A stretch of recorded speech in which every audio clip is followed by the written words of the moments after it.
जय माता दी दोस्तों, बहुत बहुत स्वागत है आपका मेरे चैनल पर। फ्रेंड्स, चैत्र नवरात्रि का शुभारंभ बहुत ही जल्द होने वाला है। उससे जुड़ी हुई जानकारियाँ मैं आपको अपने इस वीडियो में दूंगी, लेकिन उससे पहले आपसे एक रिक्वेस्ट है कि प्लीज़ अगर आपने अभी तक चैनल को सब्सक्राइब नहीं किया है तो जल्दी से चैनल को सब्सक्राइब कर लें। हिंदू धर्म में नवरात्रि का विशेष महत्व होता है। नवरात्रि का त्यौहार वर्ष में 4 बार मनाया जाता है, जिसमें चैत्र और शारदीय नवरात्रि मुख्य होते हैं। वहीं माघ और आषाढ़ माह में भी गुप्त नवरात्रि आती है। नवरात्रि पर मां दुर्गा के 9 रूपों की आराधना की जाती है। इस वर्ष चैत्र नवरात्रि का शुभारंभ 13 अप्रैल से हो रहा है और इसकी समाप्ति 22 अप्रैल को होगी। नवरात्रि के पहले दिन कलश स्थापना की जाती है। कलश स्थापना के बारे में मैं आपको बताऊंगी, लेकिन उससे पहले जान लेते हैं कि मां इस साल किस पर सवार होकर आएंगी। इस बार चैत्र नवरात्रि आरंभ मंगलवार के दिन से होगा, जिसकी वजह से मां घोड़े पर सवार होकर आएंगी। आइए जानते हैं कौन से हैं मां के 9 रूप। नवरात्रि पर देवी जगदम्बा को प्रसन्न करने के लिए उनके 9 रूपों की पूजा अर्चना, पाठ और आरती की जाती है। देवी दुर्गा के 9 अलग अलग रूप हैं। आइए जान लेते हैं मां के 9 रूपों की पूजा किस किस दिन होगी। 13 अप्रैल को नवरात्रि प्रतिपदा मां शैलपुत्री की पूजा होगी, साथ ही घट स्थापना भी की जाएगी। 14 अप्रैल को दूसरी नवरात्रि होगी। इस दिन मां ब्रह्मचारिणी की पूजा की जाएगी। 15 अप्रैल को तीसरी नवरात्रि होगी। इस दिन मां चंद्र घंटा की पूजा होगी। 16 अप्रैल को मां कुष्मांडा की पूजा होगी। ये चौथा नवरात्र होगा। 17 अप्रैल को 5वां नवरात्र होगा। इस दिन मां स्कंद माता की पूजा की जाएगी। 18 अप्रैल को छठा नवरात्र होगा। इस दिन मां कात्यायनी की पूजा की जाएगी। 19 अप्रैल को 7वां नवरात्र होगा। इस दिन मां कालरात्रि की पूजा की जाएगी। 20 अप्रैल को 8वां नवरात्र होगा और इस दिन मां महागौरी की पूजा की जाएगी।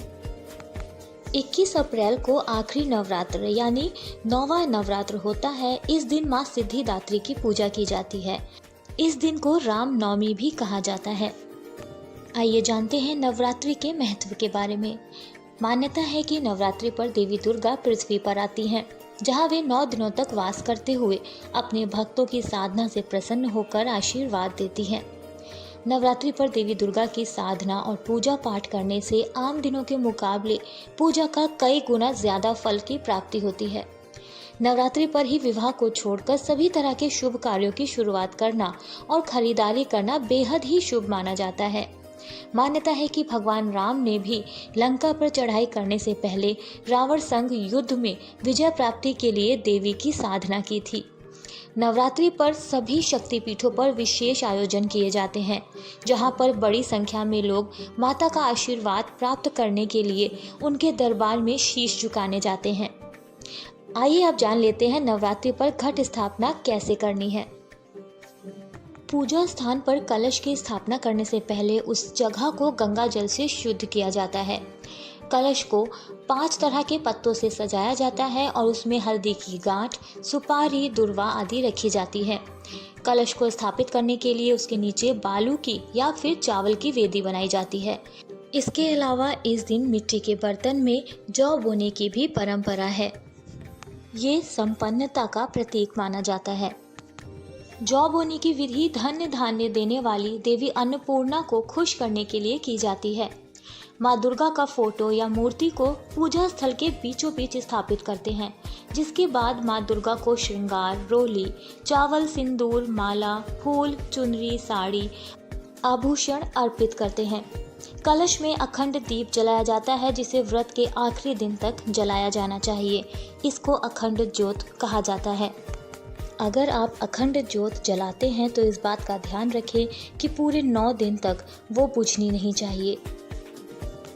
व्रत के आखिरी दिन अगर आप अष्टमी पूजते हैं या फिर नवमी पूजते हैं, जो भी आपका व्रत का आखिरी दिन है, उस दिन कन्या पूजन का भी रिवाज है।